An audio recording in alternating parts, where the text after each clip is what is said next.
امریکہ کی معروف George Washington university کی ایک طالبہ سیسیلیا کلور نے یونیورسٹی پر سنگین الزام عائد کرتے ہوئے کہا ہے کہ اس کی دی گئی تعلیمی فیس کو فلسطین کے علاقے غزہ میں جاری نسل کشی کے لیے مالی معاونت کے طور پر استعمال کیا گیا۔ بین الاقوامی میڈیا رپورٹس کے مطابق سیسیلیا کلور نے فلسطینیوں کے حق میں ایک پرامن احتجاج کے دوران کہا کہ مجھے افسوس ہے کہ میری فیس کو ایسی سرگرمیوں میں استعمال کیا گیا جنہوں نے ہزاروں فلسطینیوں کی زندگیاں چھین لی۔ میں ایسے حالات میں اپنی گریجویشن کا جشن نہیں منا سکتی۔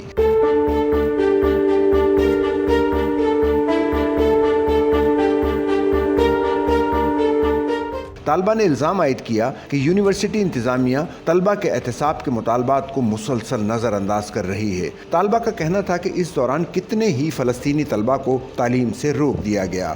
یہ سوال بھی اہم ہے۔ جارج واشنگٹن یونیورسٹی کی جانب سے جاری بیان میں کہا گیا کہ ہم کسی بھی پالیسی کی ممکنہ خلاف ورزی پر مکمل تحقیقات کر رہے ہیں۔ ادارہ اپنے طلبہ کی رائے کا احترام کرتا ہے۔ یونیورسٹی میں طلبہ کے ایک طبقے نے یونیورسٹی انتظامیہ سے مطالبہ کیا ہے کہ وہ اپنے سرمایہ کاری کے تمام ذرائع کو شفاف بنائے اور اگر کہیں بھی جنگی اقدامات کی حمایت ہو رہی ہے تو اس سے فوری علیحدگی اختیار کی جائے۔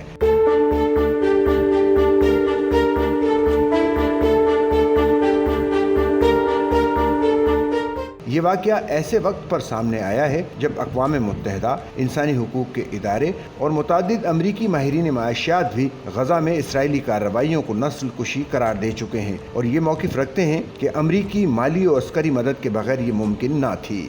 سچل نیوز نیٹ ورک کی ویڈیوز میں خوش آمدید۔ ناظرین، ویڈیو سے متعلق اپنی قیمتی رائے کا اظہار کمنٹ باکس میں ضرور کریں اور چینل کو سبسکرائب کریں۔